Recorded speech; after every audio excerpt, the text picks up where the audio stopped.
ઉષ્માગતિશાસ્ત્રના last સેશનમાં આપણે પ્રમાણિત સર્જન ઉષ્મા વિશે જોયું, સાથે સાથે રિએક્શન એન્થાલ્પી વિશે પણ વાત કરી. એ રિએક્શન એન્થાલ્પીની ફોર્મ્યુલા પણ આપણે ચેક કરી અને એને પ્રૂવ પણ કરી. હવે એક નવા કોન્સેપ્ટ તરફ જઈએ, ઉષ્મા રાસાયણિક સમીકરણ. કોઈ પણ સમતુલિત રાસાયણિક પ્રક્રિયા હોય, એ પ્રક્રિયા દરમિયાન જે પણ એન્થાલ્પી ફેરફાર થાય, એ એન્થાલ્પી ફેરફાર સહિત જો એ પ્રક્રિયાના સમીકરણને દર્શાવીએ તો એને ઉષ્મા રાસાયણિક સમીકરણ કહેવાય. દાખલા તરીકે આ એક ઇક્વેશન જો સમતુલિત રાસાયણિક સમીકરણ છે અને એને એની પ્રક્રિયા એન્થાલ્પીના ફેરફાર સહિત -1367 કિલોજોલ પર મોલ સહિત દર્શાવ્યું, તો આને ઉષ્મા રાસાયણિક સમીકરણ કહેવાય. એ ઉષ્મા રાસાયણિક સમીકરણ દર્શાવતી વખતે નીચેની બાબતો ધ્યાનમાં રાખવાની. તમે ધ્યાનથી જોજો. પ્રક્રિયકો અને નિપજોની ભૌતિક અવસ્થા સહિત સમીકરણ દર્શાવવાનું. તો આપણે ભૌતિક અવસ્થાઓ દર્શાવી છે. એન્થાલ્પી ફેરફાર હંમેશા કિલોજૂલ પર મોલ એકમમાં જ દર્શાવવા, તો એ પણ આપણે દર્શાવેલું છે. પ્રક્રિયા ઉષ્મા શોષક છે કે ક્ષેપક તે દર્શાવવું, એટલે અહીંયા નેગેટિવ સાઇન છે એટલે ઉષ્મા ઉત્પન્ન થઈ છે, એટલે ઉષ્મા ક્ષેપક છે એ પણ આપણે દર્શાવ્યું છે. પ્રક્રિયકો અને નિપજોના તત્વમિતિ ગુણાંકોને એમના મોલ તરીકે ગણવા, એ તો આપણને પહેલેથી ખ્યાલ જ છે કે એના તત્વમિતિ ગુણાંકને આપણે મોલ ગણીએ છીએ. બીજી એક રિએક્શન જોઈએ, દાખલા તરીકે Fe2O3 + 3H2 gives 2Fe + 3H2O. એની રિએક્શન એન્થાલ્પી છે -33.2 કિલોજૂલ પર મોલ. તો એની રિએક્શન એન્થાલ્પી માટે ફોર્મ્યુલા અગાઉ આપણે જોઈ હતી એ પ્રમાણે આમાં વેલ્યુઝ મૂકીએ તો સૌથી પહેલાં નિપજ 2 × ΔH standard of Fe + 3 × ΔH standard of H2O, અને એમાંથી બાદ કરવાની છે પ્રક્રિયકોની એન્થાલ્પી, એટલે ΔH standard of Fe2O3 + 3 × ΔH standard of H2. હવે યાદ રાખીએ કે પ્રમાણિત સ્થિતિમાં તત્વો અથવા તો દ્વિપરમાણુક અણુઓ જે હોય છે એની એન્થાલ્પી શૂન્ય સ્વીકારીએ છીએ. તો એ પ્રમાણે જોઈએ તો આ તત્વ છે અને આ દ્વિપરમાણુક અણુ છે. તો આ બંનેની એન્થાલ્પી જો શૂન્ય સ્વીકારી લઈએ તો રિએક્શન એન્થાલ્પીમાં એક બચશે H2O અને એક બચશે Fe2O3, જે ફોર્મ્યુલા અહીં આપણે લખી.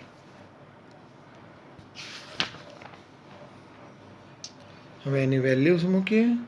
ΔH સ્ટાન્ડર્ડ ઓફ H2O અને ΔH સ્ટાન્ડર્ડ ઓફ Fe2O3, એની આપણે આ વેલ્યુઝ મૂકી છે. થિયરિટિકલ હોય આ વેલ્યુઝ.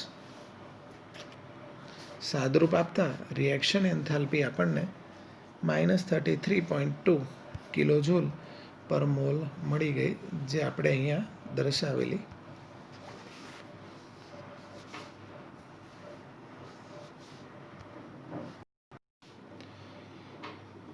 વિદ્યાર્થી મિત્રો, હવે આ જે ઇક્વેશન છે આપણું Fe2O3 + 3H2 gas gives 2Fe solid + 3H2O, એ ઇક્વેશનને આપણે 2 વડે ભાગીએ તો કંઈક આ પ્રકારે ઇક્વેશન લખાશે. 1/2 Fe2O3 solid + 3/2H2 gives Fe + 3/2 H2O. તો એની એન્થાલ્પીને પણ 2 વડે ભાગીશું તો -16.6 કિલોજૂલ પર મોલ. સો ફરીથી એક વખત રિએક્શન એન્થાલ્પી 2 = રિએક્શન એન્થાલ્પી 1 / 2. અહીંયા 2 વડે ભાગવાથી પણ આપણે એને સર્જન ઉષ્મા તો નહીં જ કહીએ, રિએક્શન એન્થાલ્પી કહીશું, કારણ કે એ તત્વો અથવા દ્વિપરમાણુ કણોમાંથી નથી બનેલું સંયોજન, એટલા માટે. હવે જોઈએ પુરોગામી પ્રક્રિયા, એટલે કે પ્રક્રિયકથી જે નિપજ તરફ જતી હોય, અને પ્રતિગામી પ્રક્રિયા એટલે જે નિપજથી પ્રક્રિયક તરફ જતી હોય, એના રિએક્શન એન્થાલ્પીના મૂલ્યો ઇક્વલ તો હોય પણ ચિહ્ન વિરુદ્ધ હોય. દાખલા તરીકે નાઇટ્રોજન અને હાઇડ્રોજનની મદદથી એમોનિયા બનાવવાની પદ્ધતિ જોઈએ તો એની રિએક્શન એન્થાલ્પી છે -91.8 કિલોજૂલ પર મોલ. એનાથી ઉલટી પ્રક્રિયા જોઈએ તો એમોનિયામાંથી નાઇટ્રોજન અને હાઇડ્રોજન છૂટા પડે, એની રિએક્શન એન્થાલ્પી +91.8 કિલોજૂલ પર મોલ છે. એટલે આના પરથી આપણે એમ કહી શકીએ કે પુરોગામી અને પ્રતિગામી પ્રક્રિયાઓની રિએક્શન એન્થાલ્પી તો સેમ હોય, માત્ર એના ચિહ્નો વિરુદ્ધ હોય છે. હવે એક નવા કોન્સેપ્ટ તરફ જઈએ છે. કોન્સેપ્ટ છે આપણો હેસનો ઉષ્મા સંકલનનો નિયમ. ચલો એ નિયમને સમજવા માટે સૌ પહેલાં જોઈએ કે જનરલી એન્થાલ્પી જે છે એ અવસ્થા ઉપર આધાર રાખે છે, પણ અવસ્થા પ્રાપ્ત કરવાની પદ્ધતિ પર નહીં, એટલે એને અવસ્થા વિધેય કહેવાય. અવસ્થા વિધેય આપણે પહેલાં જોયેલું છે. હેઝના મત પ્રમાણે કોઈ પણ કેમિકલ રિએક્શન, ધ્યાનથી સમજજો આ કોન્સેપ્ટ, હેઝના મત પ્રમાણે કોઈ પણ કેમિકલ રિએક્શન એક તબક્કામાં થાય કે એકથી વધારે ગમે તેટલા તબક્કામાં થાય, પણ દરેક વખતે પ્રક્રિયા દરમિયાન થતો કુલ એન્થાલ્પી ફેરફાર અચળ હોય છે. દાખલા તરીકે અહીંયા એમાંથી બી, એમાંથી સી બને છે, સીમાંથી ડી અને ડીમાંથી બી બને છે. અહીંયા જ્યારે એમાંથી બી બને છે ત્યારે થતો રિએક્શન એન્થાલ્પીનો ફેરફાર ΔRH1 સ્ટાન્ડર્ડ છે. હવે આ પ્રક્રિયા 3 તબક્કામાં કરીએ, એમાંથી સી, સીમાંથી ડી અને પછી ડીમાંથી બી બનાવીએ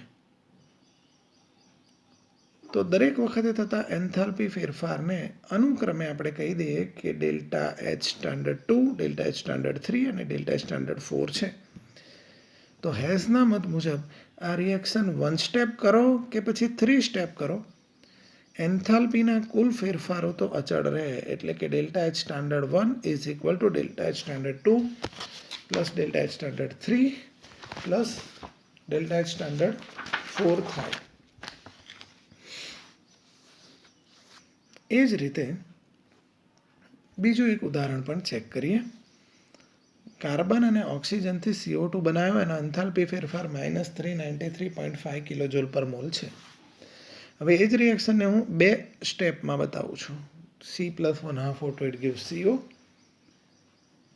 અને એનો એન્થાલ્પી ફેરફાર, અને CO+1/2 it gives CO2. Ultimately આ જે 1 સ્ટેપમાં રિએક્શન થઈ એ મેં 2 સ્ટેપમાં બતાવી. તો આના સેકન્ડ સ્ટેપનો એન્થાલ્પી ફેરફાર છે -110.5 કિલોજૂલ પર મોલ. હવે આ બંને એન્થાલ્પી ફેરફારનો હું સરવાળો કરું તો -393.5 કિલોજૂલ પર મોલ મળે છે, જે એક જ તબક્કામાં થતી પ્રક્રિયા દરમિયાન થતા એન્થાલ્પી ફેરફાર જેટલો જ છે. એટલે વિદ્યાર્થી મિત્રો, હેઝનો ઉષ્મા સંકલનનો નિયમ આપણને શું સૂચવે છે? પ્રક્રિયા એક તબક્કામાં થાય કે એક કરતાં વધારે ગમે તેટલા તબક્કામાં થાય, પ્રક્રિયા દરમિયાન થતા કુલ એન્થાલ્પી ફેરફારો હંમેશા અચળ રહે છે. હવે જોઈએ છે પ્રમાણિત દહન એન્થાલ્પી એટલે શું? તો પ્રમાણિત સ્થિતિમાં 1 મોલ પદાર્થનું સંપૂર્ણ દહન થઈ અને પ્રમાણિત સ્થિતિ ધરાવતી નિપજો મળે. ફરીથી જુઓ આટલી વસ્તુ, પ્રમાણિત સ્થિતિમાં 1 મોલ પ્રક્રિયકનું સંપૂર્ણ દહન થઈ અને પ્રમાણિત સ્થિતિ ધરાવતા જ પ્રક્રિયકો મળે, પ્રમાણિત સ્થિતિ ધરાવતી જ નિપજો મળે, તો એ દરમિયાન થતા એન્થાલ્પી ફેરફારને પ્રક્રિયકોની અથવા તો એ પદાર્થની પ્રમાણિત દહન એન્થાલ્પી કહેવાય. દાખલા તરીકે ગ્લુકોઝનું આપણે દહન કર્યું અને CO2 ને H2O બનાવ્યા અને રિએક્શન એન્થાલ્પી છે -2802.0 કિલોજૂલ પર મોલ. એ જ રીતે બ્યુટેનનું દહન કર્યું, CO2 અને પાણી બનાવ્યા, એની પણ એન્થાલ્પી રિએક્શન એન્થાલ્પી છે -2658.0 કિલોજૂલ પર મોલ.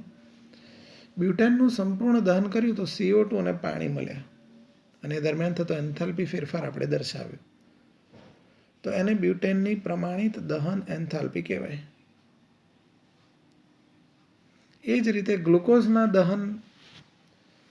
સંપૂર્ણ દહન કર્યું અને CO2 ને પાણી મળ્યા, તો એ દરમિયાન થતી એન્થાલ્પી જે ચેન્જીસ છે એને ગ્લુકોઝની પ્રમાણિત દહન એન્થાલ્પી કહેવાય. આમ બંને રિએક્શન તમે જોઈ તો દહન એન્થાલ્પી આપણને ખ્યાલ આવે કે દહન દરમિયાન તો આમ પણ ઉષ્મા ઉત્પન્ન થતી હોય, એટલે ઉષ્મા ક્ષેપક પ્રક્રિયા છે સ્વભાવે. આપણા શરીરમાં ખોરાકના પાચન દ્વારા ઉર્જા ઉદ્ભવે છે. એ મંદ દહન પ્રક્રિયા છે. ખોરાકનું પાચન એ મંદ દહન પ્રક્રિયા છે, જેમાં અનેક જૈવ રાસાયણિક પ્રક્રિયાઓ અને અન્ય ઉત્સેચકો પણ ભાગ લેતા હોય છે. તો દહન પ્રક્રિયાઓનો આ રીતે ઉપયોગ જોઈએ તો વ્યવહારિક જીવનમાં પણ છે, ઉદ્યોગોમાં પણ છે, રોકેટ બળતણ તરીકે પણ એનો જનરલી યુઝ. નેક્સ્ટ છે પરમાણવીય એન્થાલ્પી, એટમાઇઝેશન એન્થાલ્પી. કોને કહીશું તો સમજી લઈએ એની વ્યાખ્યા.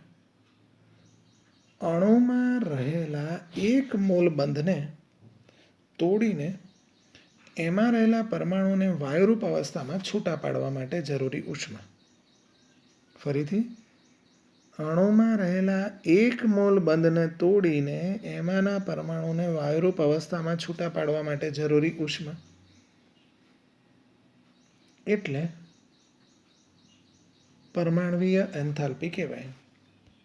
અહીંયા ઉદાહરણો આપ્યા છે H2Cl2O2, એની એટમાઇઝેશન એન્થાલ્પી આપણને આપેલી છે. દ્વિપરમાણુક અણુની પર્ટિક્યુલરલી વાત કરીએ તો એ દ્વિપરમાણુક અણુના કિસ્સામાં આપણે જે પરમાણવીય એન્થાલ્પી છે એટમાઇઝેશન એન્થાલ્પી, એને બંધ વિયોજન એન્થાલ્પી એટલે કે બોન્ડ ડિસોસિએશન એન્થાલ્પી પણ કહીએ છીએ. દાખલા તરીકે મિથેન, એનું વિઘટન કરીને કાર્બન અને 4 મોલ હાઇડ્રોજન છૂટા પાડીએ તો એની એટમાઇઝેશન એન્થાલ્પી છે 1665 કિલોજૂલ પર મોલ.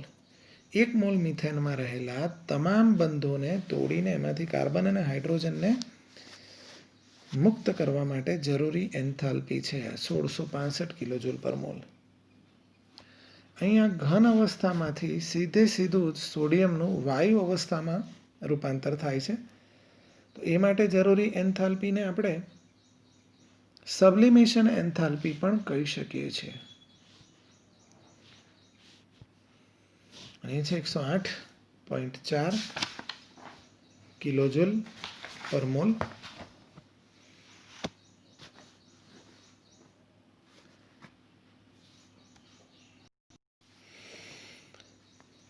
નેક્સ્ટ છે દ્વિપરમાણુક અણુ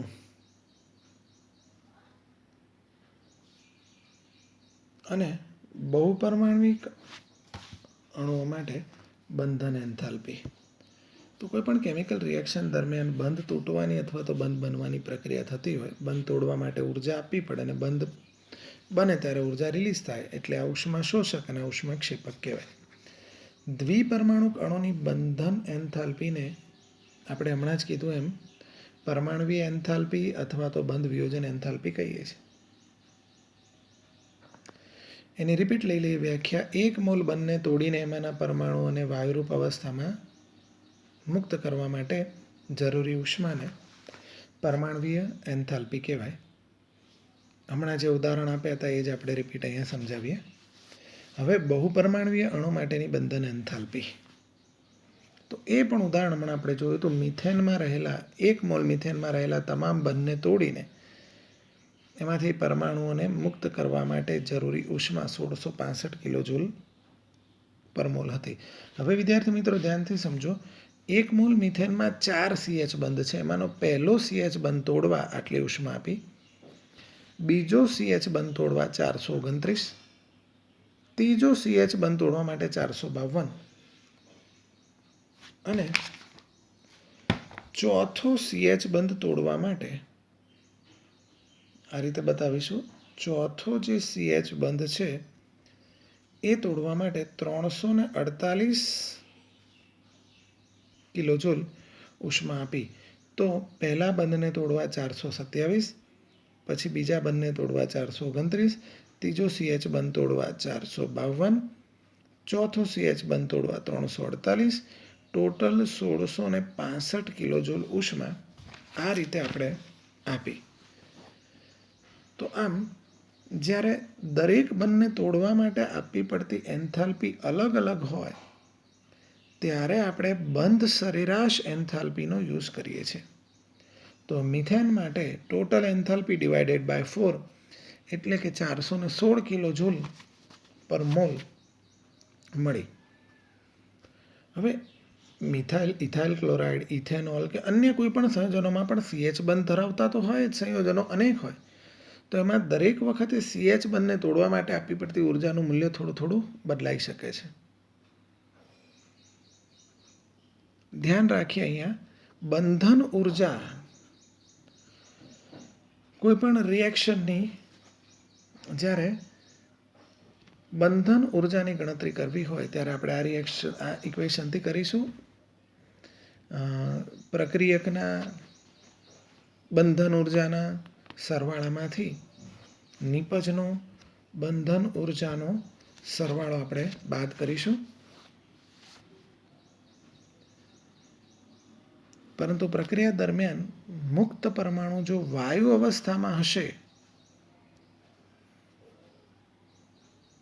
તો જ આપણે બંધન એન્થાલ્પી લાગુ પાડીશું. વાયુ અવસ્થામાં હશે તો જ બંધન એન્થાલ્પી લાગુ પાડીશું. એટલે કે આ જે ફોર્મ્યુલા છે એ આપણે ત્યારે જ લાગુ પાડીશું જો પ્રક્રિયા દરમિયાન મુક્ત થતા પરમાણુ એ વાયુ અવસ્થામાં હશે તો.